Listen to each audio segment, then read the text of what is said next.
7,200 megatransfers per second.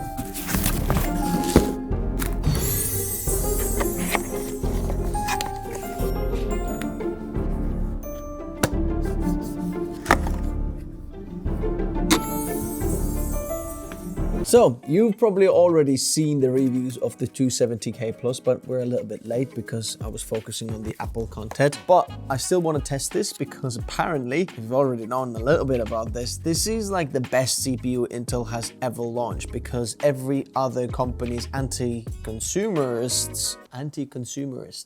But apparently Intel's done something great in here, so we need to build the Testbench setup. I'm missing some things.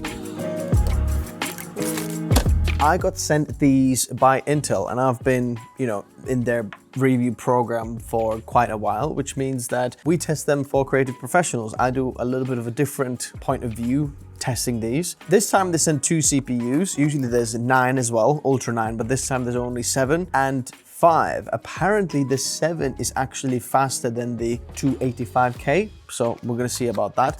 But they've also sent some RAM, which these days is worth more than gold. This is 32 gigabytes of G.Skill Titan Z, and this is 7,200 megatransfers per second. This is actually the IMC clock speeds, which means that the memory frequency that the CPU supports natively, or the JADAC spec, is 7,200 megatransfers per second, which this is it here. But the problem is this is 32 gigabytes, and in creative workflows on my benchmarks, 32 is actually a bottleneck. So I am using these Intel 48 gigabyte kit. This is 8,000 megatransfers per second CUDIM. But the thing is, this also supports the Intel boost profile, which I think gives us even more frequency. And the boost profile is not like something that loses your warranty.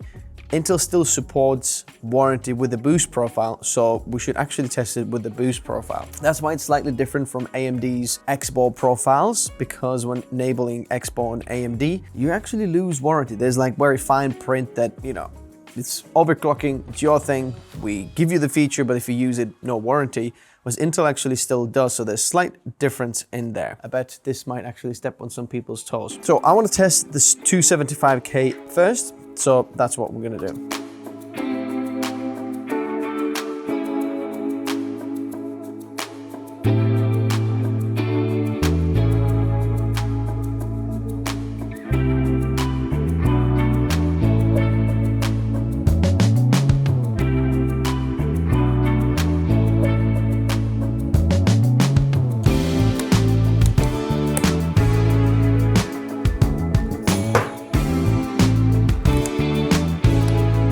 Moment of truth. Oh, I need the pump on as well. Okay, pump goes somewhere there. Everything's plugged in. Let me jump the cables and we should get a boot. Oh, okay. We're checking VGA. See, we're getting stuff here now. Okay, super slow right now. Okay.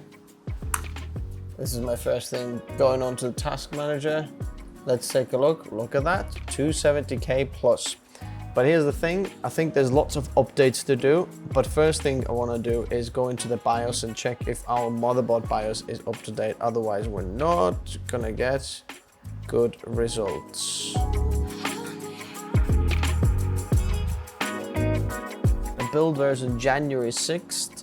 So most likely not the best. So we're gonna have to optimize all of that. Look at that, Intel 200S boost profile. We can enable that, but let me update the BIOS first and then I'll get back to you. So there seems to be some kind of issue with the Windows is just crashing. It could be because there's a driver issue, chipset issue, because there's a wrong chipset driver on it, because I pulled it from an older kind of setup.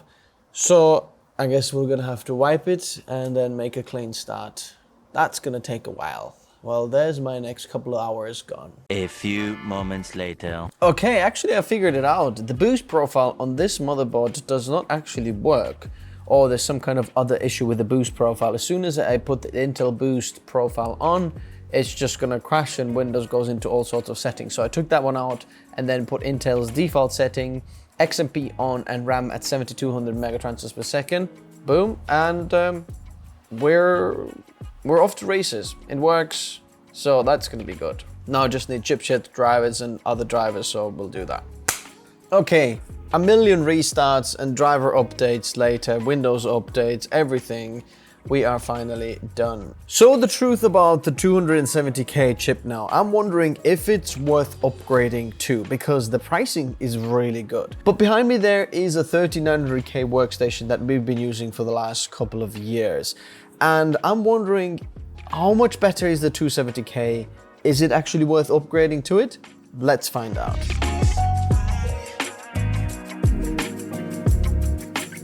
This just got about 10% performance increase over the 285K, which is like twice the price. The temperatures of this were super good. As you can see, the package went to 85C, up to 255 watts pulled, but this is pretty impressive performance. I'm gonna close everything in the background and then see if we can get even higher score, because right now for temperatures, we're doing fine. In fact, the 250 watts wasn't pulled at all times.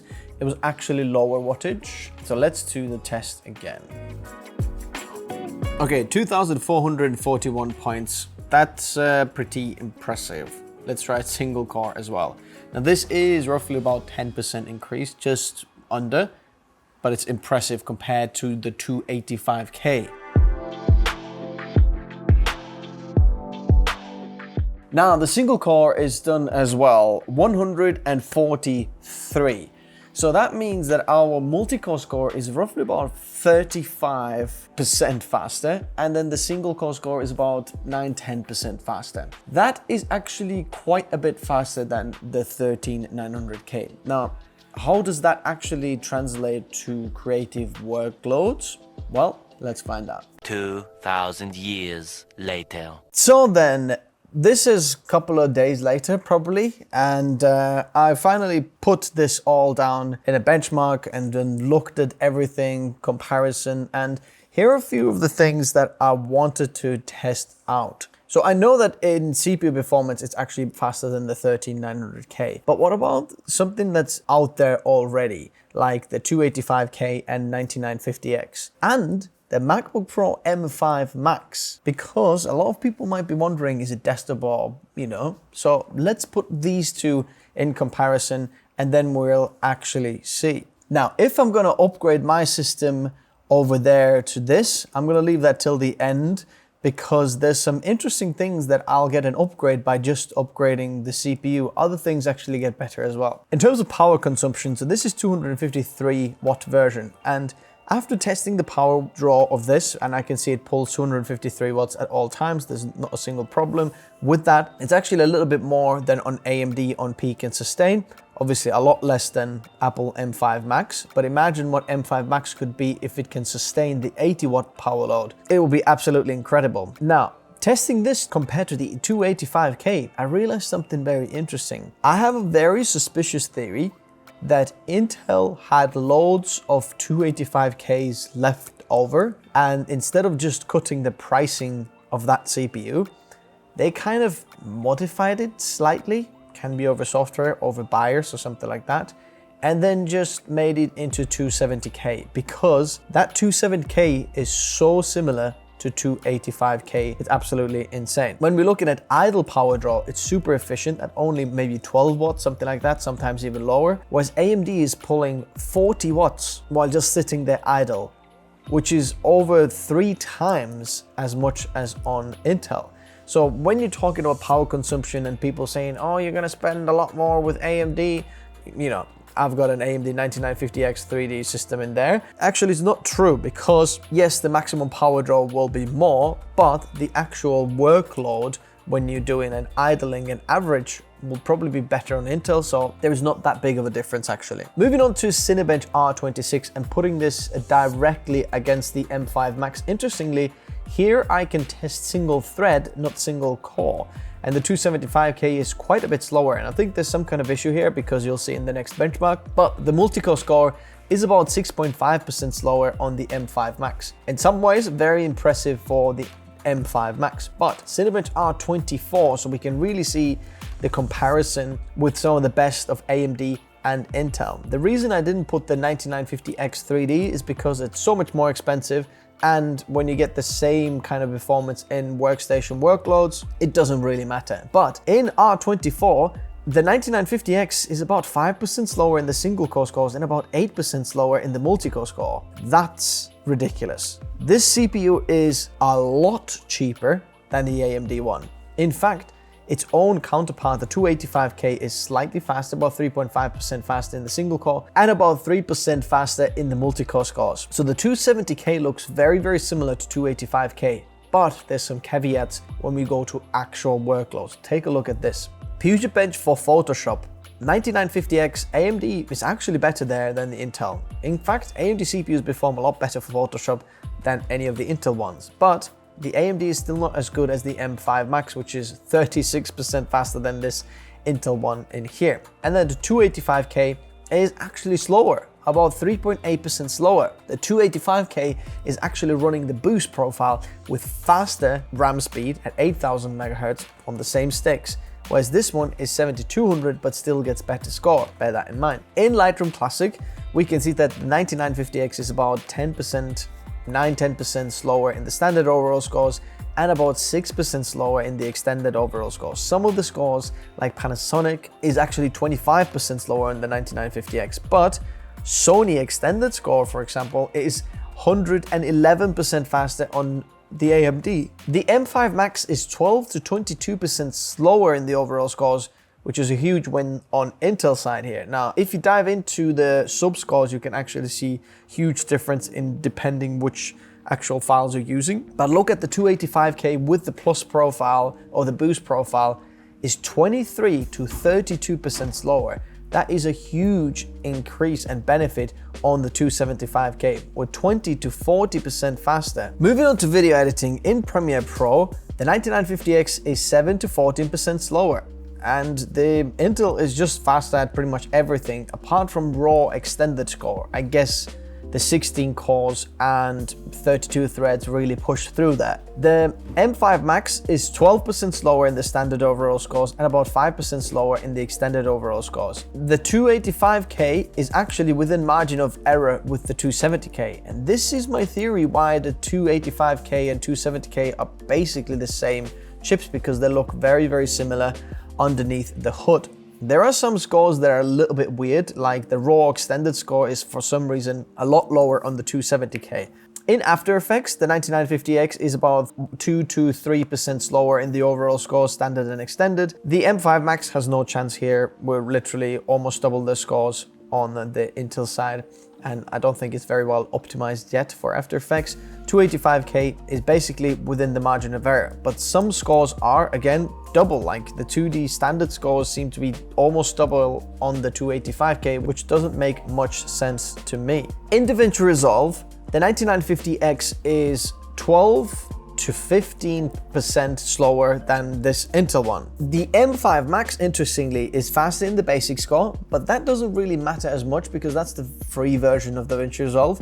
In standard and extended overall score, the standard is about 2% faster on the Mac and the extended is about 11 or 12% slower. The long GOP is better on the Mac because they've got really good encoders, and what I'm using here is the iGPU doesn't give as much boost, but I still think the iGPU, I've still had it on all of these benchmarks.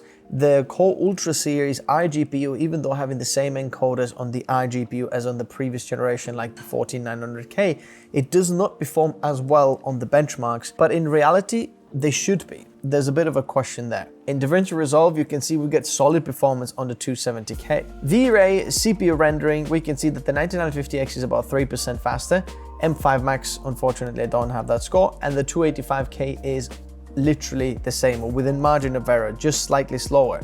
Again, kind of a conspiracy theory here that the 285K is the new 270K. What about CPU rendering? In Blender, the 9950X is about 2% faster in the monster scene, junction scene 10%, 11% slower, classroom scene 7% slower. The M5 Max is 7 to 16 or 17% slower in all of the scores, so the CPU performance is quite not impressive. And the 285K is 2% faster in the monster scene, but for some reason 17% slower in the junction scene and 12% slower in the classroom scene. As you can see, there's a very interesting thing that looks like the 270K is basically the new 285K, but so much cheaper. So I don't know if Intel's just trying to give us really good CPUs, because it's crazy how cheap and affordable the 270K can be while giving you all of this performance. So then, should I upgrade my editing system? I think the answer is yes. I think going with the 270K is a super good idea because we're getting really good IMC. The IMC has really been boosted up since the Core Ultra series, which was 6400 if I'm not mistaken, but now we've got 7200. That is a huge boost. But if you remember, in my editing PC setup, I've actually got 128 gigabytes of DDR5, 6000 Hz RAM from Team Group, but that 3900K is not able to run all of those 4 sticks at 6000 speed. It's running them at 5000. So if I upgraded the CPU, the IMC also gets better, which means that my RAM also gets better. Now, let me know if you can relate and if you're in the same situation, but right now I'm thinking upgrading this is a really good idea because my RAM gets faster as well, and seems like I might not get just 30% increase, I might get even more increase there. And anything that we can get increase in terms of single core performance or so on, because working with video, that would be so much faster. So I'm excited to actually test this out. And I think that might be a really good idea. So in conclusion, Intel's done something that just is anti everything else what you see on the market. On the market, everybody is saying, oh, we're kind of anti-consumer and we're just gonna release stuff for, you know, the big AI server farms. Whereas Intel's saying, I want to believe in people and kind of gave them something super affordable. This 299 chip 270K is the best CPU you should buy, because in terms of band for buck, it's just out there. The 9950X, which is pretty much literally double the price, if not even more, depending where you're buying this from, is just slower at double the price, while potentially consuming even more electricity. For creative professionals, wow, Intel's done a really good thing. Another very interesting thing to mention is maybe my motherboard or the RAM combination did not support the boost profile, but you can get even more performance or IMC kind of boost from your CPU by going with the boost profile, and it gets even better. The IMC compared to AMD is so much better. So if you're wanting large amount of memory, which as creators we all do, and if you already have that and perhaps you can't run it at the full speed and you're running it lower, going with Intel, it's a great option. Also, if you are already on the Z890 or the B860 platforms, basically the latest Intel platform, and you're looking for an upgrade, I'd say don't upgrade to the 285K. It makes no sense. So if you're on the lower end there with Core Ultra 5s, 235s or 230 or something like that, upgrading to 270, that's it. That's the new best CPU for creative professionals, basically across the board, apart from Photoshop. Hopefully that was helpful for you. Congratulations! If you've reached this part of the video, you're in the top 13% of people's attention graph. And there's more than 50% chance that you seeing this means you're not subscribed. So consider subscribing, hitting that bell icon, liking the video. It would mean a world to us. If you'd like to get detailed access to our internal benchmark database of CPUs, GPUs, SSDs, and so on for creators, then may I invite you to sign up to our newsletter, where we send out relevant information a couple of times a month when there is information. I'm not interested in flooding your inbox. This is when there is good information to share for your creative workflow. Then we'll send those emails out. And also you'll get the most exclusive access to some of the behind the scenes, perhaps even giveaways. So scan that QR code or link in the description below. If you've got any urgent questions to me personally, you can always reach out on Minect. I'll always get back to my messages. If you're looking for a new hoodie, may I recommend this one. This is not just any cheap random hoodie. This is a high quality hoodie that you can get. And when purchasing this, we get a small little kickback to help us build what we're building here. My passion is to help creators choose the best tech for their workflow and help them save some money in the process. This is Tech Notice, and if you've reached this part of the video, you have been upgraded to the top 5% of the people who ever see this part. And now YouTube thinks that you'll like this video, and if you haven't subscribed, you can do it on this side. Thanks very much, guys, for watching. See you soon. Bye-bye.